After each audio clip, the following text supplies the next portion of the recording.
그 문건 쪽지 문건을 받으셨다고 하면서도 내용은 관심이 없고 확인을 안 했다고 하셨는데 사실 참 국무위원으로서 그리고 가장 중요한 경제장관 입장에서 그 중차대한 계엄이 선포됐음에도 불구하고 그 문건을 확인을 안 했다는 그 자체가 저는 이해를 못하는 것 같아요.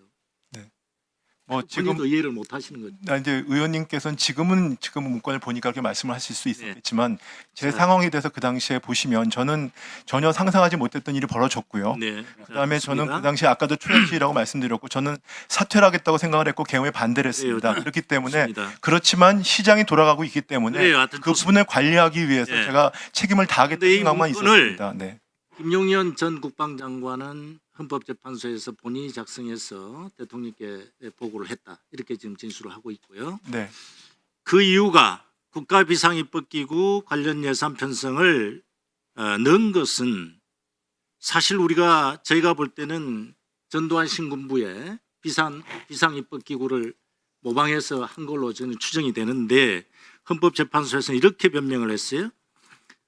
민생 살리기 법안이 많이 있었고 경제가 어려웠기 때문에 비상경제 조치를 하기 위한 기구를 편성하기 위한 거였다. 동의하십니까?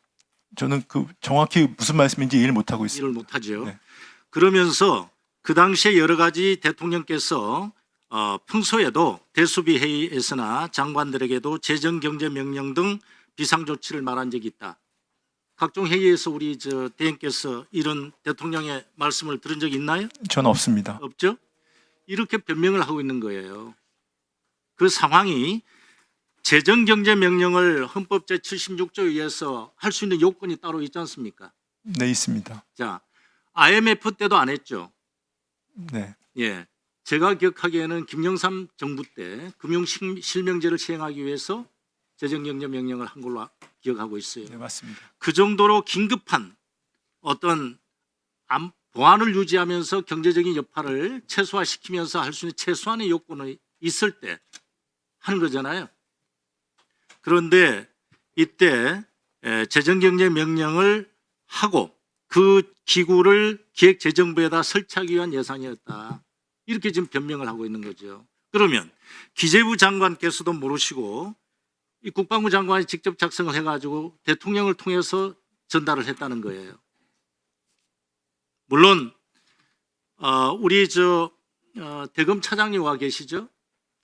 수사 과정에서는 이 비상입법기구에 대해서 김용현 피고인이 뭐라고 진술했는지 물론 수사 중이기 때문에 답변 못 하시겠죠?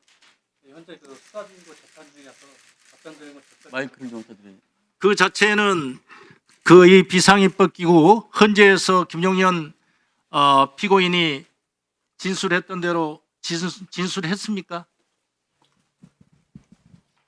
예, 지금 현재 그 부분에 관련해서 재판 중이고 수사 중이기 때문에 제가 여기서 답변 드리는 건 적절치 않은 것 같습니다. 네.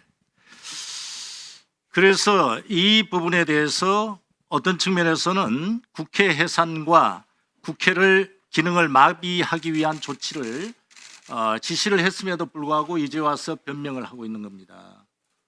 이게 지금 문제예요. 그리고 헌재 재판관 임명과 관련해서 우리 대행께서는 여러 가지 여야 합의를 전제를 지금 하고 계시는데 헌법재판소의 태생 자체가 헌법재판은 사법재판이 아니지 않습니까? 그렇게 이해하고 계시죠? 네, 일단 예. 그렇기 때문에 본질적으로 태생적으로 정치적인 재판을 할 수밖에 없는 상황입니다. 헌법재판 자체가 정파의 공정성을 위해서 탄생된 기관 아닙니까? 그리고 더더군다나 지금 여당 의원님들께서 헌법재판관의 개별적인 어떤 정치적인 성향이나 어떤 개인적인 소견이나 이런 부분에 대해서 문제를 제기하시면서 헌법재판소의 공정성을 지금 탄핵을 지금 하고 있는데 예를 들어서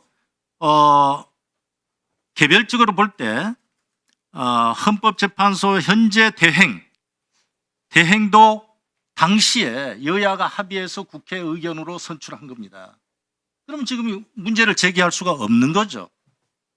제가 볼 때는 이 탄핵 심판에 대한 어떤 정당성을 벌써부터 훼손하기 위한 하나의 흔들기가 아닌가 저는 그렇게 생각을 합니다.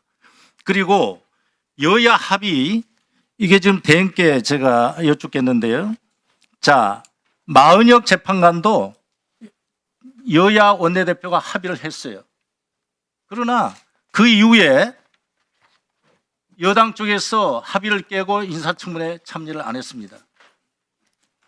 그리고 국회 본회의를 열어서 의결을 해서 보냈어요. 그럼 이게 국회 의사입니까? 누구의 의사죠? 헌법의 111조에 국회에서 선출해서 3명을 선출해서 행정부 대통령한테 보내죠. 헌법에 어떻게 기재되어 있습니까? 국회에서 선출한 3명은 임명한다라고 되어 있습니다. 의무사항 아닙니까? 그래서 이러한 헌법적 그리고 여야 합의 정당 간의 합의가 안 되면 국회의사로서 차선책으로 다수결의 원리에 의해서 국회의사를 표시를 해야 되지 않습니까? 그 자체가 국민 주권을 위임받아서 국회가 의사를 표시해서 선출한다 이렇게 되어 있습니다. 지명한다가 아닙니다. 그러면 임명을 안 할 수가 없는 거 아닙니까? 그 자체가 헌법 위반 아닙니까? 대행께서는 어떻게 지금 그 부분에 대해서는 판단을 하십니까? 일단 아까 제가 말씀드린 것처럼 여야의 그 합의 관행을 존중을 해서 제가 임명을 한 것이고요. 그다음에 여야 합의를 기다리고 있습니다. 다만 지금 구체적으로 말씀한 법률 논점에 대해서는 지금 현재 심리 중이기 때문에 제 답변드리는 적절치 않은 것 같습니다.